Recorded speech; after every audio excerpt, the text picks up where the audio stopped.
منحوس میں ہوں یا آپ۔ ایک بادشاہ کے دو مصاحبوں میں ایسی سخت دشمنی تھی کہ ایک دوسرے کو دیکھ نہ سکتا تھا۔ اتفاق سے ایک دن بازار میں موقع پا کر ایک مصاحب نے دوسرے کی بابت کہا، حضور کا یہ مصاحب اتنا منحوس ہے کہ اگر کوئی شخص صبح اٹھ کر اس کا منہ دیکھ لے تو دن بھر کھانا نہیں ملتا۔ میں نے 1000 دفعہ آزما دیکھا ہے، ایسا شخص ہرگز حضور کے مصاحبت کے لائق نہیں۔ بادشاہ نے کہا، اس بات کو ہم تو مانتے نہیں، تم کام والے آدمی ہو، اگر کام کی زیادتی کے باعث کسی دن اس کا چہرہ دیکھ کر بھوکے رہ گئے تو اس بیچارے کا کیا قصور؟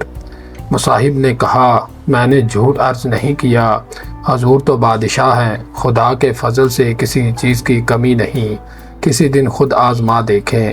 بادشاہ نے حکم دیا کہ اچھا، آج اسے ہمارے سونے کے کمرے میں سلایا جائے اور اسی کو صبح ہمارے جگانے کے لیے کہہ دیا جائے۔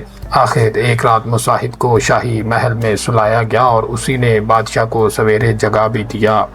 اس دن کچھ ایسا اتفاق ہو گیا کہ بادشاہ کو بہت سے کام پیش آ گئے، جن میں نہ دن کا کھانا کھایا نہ تیسرے پہر کا نقل فرمایا۔ رات کو خاصا چنا گیا تو چغل خور نے خوشی خوشی عرض کی، حضور ملاحظہ فرمائیں، میری بات پوری ہوئی یا نہیں؟ بادشاہ نے کہا، ہاں، بے شک تم سچے ہو، جب میرا یہ حال ہوا ہے تو اس کا منہ دیکھ کر اوروں کا کیا حال ہوتا ہوگا، بہتر یہی ہے کہ اس منحوس کو قتل کرا دیا جائے۔ بادشاہ کا حکم سن کر سپاہی اسے قتل کرنے کے لیے لے جانے لگے تو اس نے کہا، حضور ایک عرض میری بھی سن لیجئے۔ بادشاہ نے کہا، شوق سے کہو۔ اس نے عرض کی، حضور آپ میرا منہ دیکھ کر اٹھے اور ایک وقت نہیں تو دوسرے وقت کھانا کھا لیا، لیکن میں آپ کا چہرہ مبارک دیکھ کر اٹھا ہوں تو بے گناہ قتل کا حکم ہو رہا ہے۔ آپ ہی انصاف فرمائیں کہ منحوس میں ہوں یا آپ۔